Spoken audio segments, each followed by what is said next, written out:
ঈদুল আজহার ছুটি শেষে রাজধানীতে ফিরতে শুরু করেছে মানুষ। তবে একদিকে যেমন কর্মজীবীরা ফিরছেন, অন্যদিকে কেউ কেউ এখনও ঢাকা ছাড়ছেন।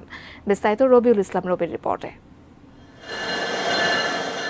ঈদুল আজহার ছুটি শেষে বুধবার থেকে খুলছে অফিস আদালত। ভোর থেকে তাই রেল ও বাস টার্মিনালে দেখা গেছে ঢাকায় ফেরা মানুষের ভিড়। তবে লম্বা ছুটি শেষে ঢাকামুখী মানুষের চাপ অপেক্ষাকৃত কম। পরিবহন সংশ্লিষ্টরা বলছেন, শনিবার থেকে পুরোদমে শুরু হবে কর্মস্থলে ফেরা মানুষের চাপ। যাত্রীদের কেউ কেউ মনে করছেন, আগের তুলনায় যাত্রী সেবার মান বেড়েছে, তাই ভোগান্তি ছাড়াই ফিরতে পারছেন তারা। আজকে থেকে আমাদের কর্মস্থল শুরু, তো এই জন্য রাত্রে চলে আসলাম। 9টা থেকে অফিস, ফ্রেশ হয়ে অফিস চলে যাব। অনেকেই যে সরকারি ছুটি 2 দিন বাড়ায় নিছে, যার ধরুন ওই শুক্র শনিবার থেকে তারপরে ভালো চাপ হবে। তখন স্বস্তিতে এসেছি, অনেক ভালো লেগেছে। অন্যদিকে ঈদ আনন্দকে আরও উপভোগ করতে দেশের পর্যটন কেন্দ্রগুলোতে ভ্রমণ করতে পরিবার পরিজন নিয়ে বুধবারও ঢাকা ছেড়েছেন অনেকে।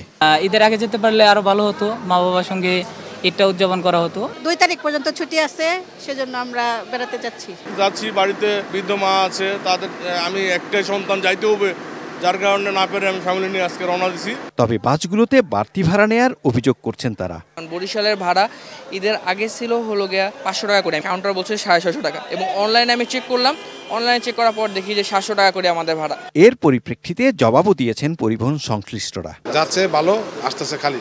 বরিশাল রোডে গাড়িটা খালি আসে ঢাকা, পদ্মা সেতুর ভাড়া আছে, সেই ভাড়াটা পরিবহন মালিক তার পক্ষে তো কষ্ট হয়ে দাঁড়াইতেছে। অন্যদিকে রেল কর্তৃপক্ষ শোনালেন স্বস্তির খবর। আপনাদের সকলের সহযোগিতা এবং চমৎকারভাবে আমরা ঝামেলা মুক্ত নিষ্কণ্টকভাবে নিরাপদে মানুষকে যেতে, এই জন্য আমরা বাংলাদেশ রেলওয়ের পক্ষ থেকে সবাইকে আন্তরিক অভিনন্দন। রবিউল ইসলাম রবি, এটিএন নিউজ, ঢাকা।